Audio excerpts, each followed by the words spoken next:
Hi everybody, this is Alchemist2, and I'm back again with another series review. Recently I watched the second episode of Orphan Black called Instinct, and I must say it picked up right from where the first episode left off. And we didn't know who that young lady was in the back of Sarah's car, but it was another woman who happened to look like Sarah, and she was Russian. But other than that, we don't really know anything about this woman at all. She too is a mystery. And this leads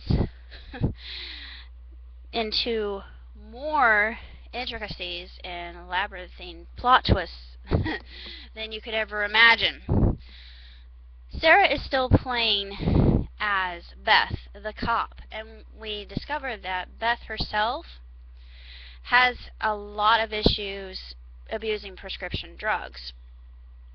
And she uses this toward her advantage, and she tells her supervisor, well, I was probably zonked out of my mind because of all of the overlapping prescriptions that you've given me. And I thought, ooh, that was clever. And it was also very snide. But it was very intriguing. And of course, the boyfriend from the last episode, we discover why Sarah's brother instituted the wake to keep him away. And of course, the mother of Felix and Sarah, they're both orphans, hence the title. She says, well, I don't believe that Sarah would have killed herself, which she didn't. It was a clone that looked like her.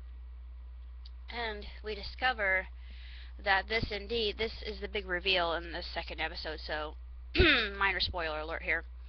But we discover that these clones are all part of an experiment, and we really don't know as to what purpose this experiment entails. But it really makes you wonder, and it makes your mind kind of ponder what the possibilities would be if we had the ability to manipulate DNA to this extent, and where would we go with it, and how far would we go with it? Are we comfortable playing God? And in many ways, we do that in this day and age, and a lot of people don't even blink an eye about it. But I think this series is very unnerving and fascinating and interesting to watch, and also it's very suspenseful, particularly in the scene where she's given instructions to retrieve a briefcase. I'm not going to say what that revolves on, but I swear to God, when she was in the hotel room and the phone rang, I literally jumped out of my seat.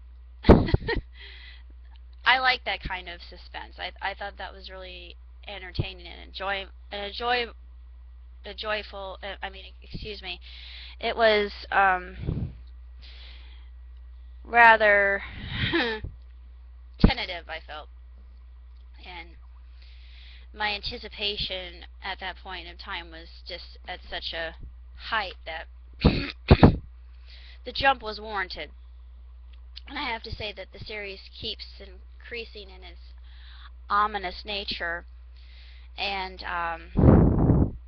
the actors do a magnificent job, and I like to see this actress playing Sarah and the different roles that she molds herself into in such a incongruous and inconspicuous way that nobody would know that it wasn't she, her original self. And then when she meets her other selves, it becomes very it's freaky. It really is. It's rather disturbing. And I think that the directors do this in such a way that it's very believable. And I'm interested in seeing where they're going to take this series. So if you haven't started watching Orphan Black, I highly recommend it if you like the idea of this possible science fiction plot and all its implications. I think that we're on the brink in our society with our understanding of DNA in and of itself. I mean, we can produce protein ourselves. We can make insulin with cells. We can unzip DNA and zip it back and make the cell and the body believe that it's actually insulin when it really isn't insulin. It's something that came from a pig. That in and of itself, I think, is really unbelievable, and I never would have thought that this could be possible. But thank Harold Crick for that. We owe it all to Harold Crick and his associates. But it's just really intriguing, I think. It's very interesting and very unsettling, I feel, the whole series, and it just makes your brain really think hard and cogitate about these ideas and wonder if they are happening right now underneath our noses and we don't even know about it.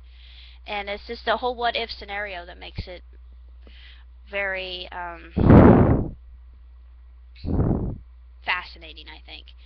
I also like the world, even though it's very sad that Felix and Sarah live. It's an example of how poor people live, and they don't sugarcoat that, and it's done very well. And of course, with the abusive boyfriend, they talk about that quite a bit, and I thought that was an interesting angle. And I just hope he doesn't come back, because I feel sorry for Felix. I mean, Felix always gets the short end of the stick, and the abusive boyfriend just loves to choke him. I mean, it's just sad. But there's a lot of truth to this, and truth is stranger than fiction many times.